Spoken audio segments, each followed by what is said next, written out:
பக்கத்துல உட்கார்ந்து எப்படி சாப்பிடுறாருன்னு பார்த்தோம்னா அவர் குணம் என்னன்னு தெரிஞ்சுக்கலாம். இலை எவ்வளவு சுத்தமா இருக்கு, எவ்வளவு ஒழுங்கா சாப்பிடுறாரு, அது ஒழுங்கா இருக்கான்னு பார்த்தோம்னா அவன் பழக்க வழக்கம் கண்டுபிடிச்சிக்கலாம். தெரியுமா இல்ல? உணவு தான் மனிதனுடைய உணர்வை தீர்மானிக்குது. என்ன சாப்பிடுறோமோ அதுக்கு அந்த புத்தி வேலை செய்யும்ல. மாம்பழம் அதிகமா சாப்பிட்டோம்னா வயிற்று போக்கு உண்டாகும், நெய் அதிகமா சாப்பிட்டோம்னா அசீரணம் உண்டாகும், எருமப்பாலே அதிகமா குடிச்சோம்னா மந்த உண்டாகும். எருமப்பாலே குடிச்சிட்டு நம்ம பிள்ளைல என்ன ஒண்ணு வைப்ப எனக்கு என்னன்னு பாப்பமா அப்படிங்கிற மாதிரியே தெரியுது. ஏன்னா உள்ள போனது அப்படித்தானே. அதை விட அந்த சாராயங்கிற மதுபானம் இருக்க அதை குடிச்சுட்டா நம்ம சொல்றதை கேட்கறதே இல்லை.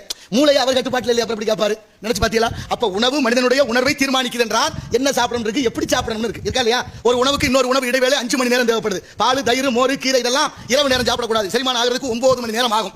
அப்ப உணவு ரொம்ப முக்கியமா இருக்கு. உணவு மாறினதனுடைய விளைவுதான் அத்தனை பேர் நோய்வாய்ப்பட்டு கிடக்கிறோம். எல்லாம் மரபணு மாற்றப்பட்டு போச்சு. சாப்பாட்டுல முட்டை சாப்பிட்டீங்களா? செய்வோமா செய்வோமா? நீங்க எப்ப இருந்து மட்டுமா செய்வோம்னா கடைபிடிக்கணும். நாட்டுல நல்லவனா இருக்க முடியாது. அதாவது நாடக துறையிலேயே இது போன்ற மிகவும் அறிவாளிகள் இருக்காங்க. எவ்வளவு நல்ல நல்ல கருத்துக்களை நாடக ரீதியா இந்த சகோதரர் சொல்லிட்டு வந்துட்டு இருக்காங்க. நான் பொதுவாகவே இந்த நாடகம் பாக்குறது கிடையாது. காரணம் என்னன்னா அதெல்லாம் ரொம்ப போர் அடிக்கும், மக்களை ரொம்ப இது பண்ணுவாங்க அப்படின்னு சொல்லிட்டு நாடகத்துக்கே போறது கிடையாது. ஆனா அதே நாடகத்துல இப்படிப்பட்ட அறிவாளிகள் இப்படிப்பட்ட கருத்துக்களை சொல்றதை கேட்கும் பொழுது எப்பப்பா உண்மையிலேயே இந்த சகோதரன் நான் வாழ்த்தி ஆகணுங்க. நம்ம மட்டும் கிடையாதுங்க, நீங்கள் வாழ்த்தி ஆகணும். ஏன்னா இது 1-2 கிடையாதுங்க. இப்படிப்பட்ட ஏகப்பட்ட கருத்துக்களை நாடக ரீதியா மக்கள்கிட்ட ஈஸியா புரியுற மாதிரி அழகான முறையில இந்த சகோதரர் சொல்லிட்டு இருக்காரு. அது மட்டும் கிடையாது, இவர் தமிழ் பற்றாளர்.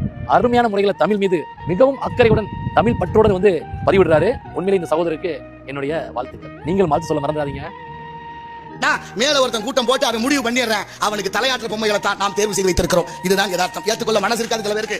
உண்மை கசக்கத்தான் செய்யும், ஆனா உண்மை உறுதியாகத்தான் இருக்கும். அதுல மாற்றமே இருக்காது.